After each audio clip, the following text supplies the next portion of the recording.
চৌঠা মার্চ বুধবার রং খেলা তথা হোলি উৎসব গোটা দেশের সঙ্গে সঙ্গতি রেখে ত্রিপুরা রাজ্যেও পালিত হচ্ছে হোলি উৎসব।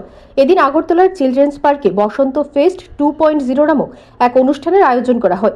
রঙের উৎসবে মেতে ওঠে ছোট ছোট শিশু থেকে শুরু করে বিভিন্ন বয়সের লোকজনেরা।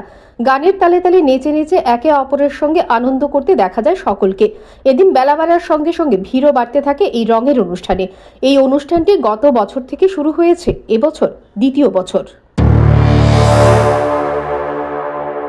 বসন্ত ফেস্টের আয়োজন করা হয়েছে 2.0, মানে আমরা দ্বিতীয়বার।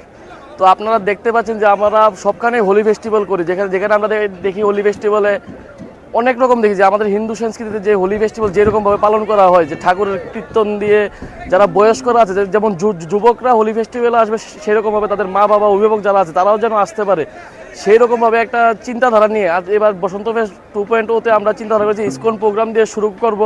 তারপর আমাদের যিনি ট্রাইবেল সিঙ্গার আছে, ভালো সিঙ্গার পারমিতা রিয়াং, উনি থাকবেন।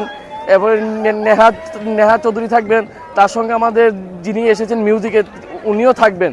তো রাজ্যবাসীর উদ্দেশ্যে আমার একটাই কথা, যে হোলিটাকে সুন্দর করে দেওয়ার জন্য আমরা যেন সবাই একত্রিত হয়ে কাজ করি। শুধু বসন্ত না, যতগুলি হোলি হচ্ছে, যে ত্রিপুরা যতগুলি হোলি হচ্ছে, সেই সবগুলো হোলিতে যেন আমরা মন ভরে আনন্দ করতে পারি এবং আমাদের যে হিন্দু সংস্কৃতিটা, সেই সংস্কৃতিকে আমরা জাগিয়ে তুলতে পারি, সেই আশা নিয়ে আমরা আজকে কাজ করছি। আমরা প্রশাসনিকভাবে সব কিছুর পারমিশন নেওয়া আছে। তারপরেও আমাদের পুলিশ প্রশাসন প্লাস আমাদের বাউন্সার টিম প্লাস এসআইসির টিম, সবগুলো টিম এখানে আছে, যেগুলো প্রশাসনের কাছে নথিভুক্ত করা আছে নাম, নাম্বার, ফোন নাম্বার সহকারে। তারপরেও আপনাদের কাছে আসা, অনেক সময় একটা বড় প্রোগ্রাম হতে গেলে অনেক কিছু ভুল ত্রুটি হতে থাকে।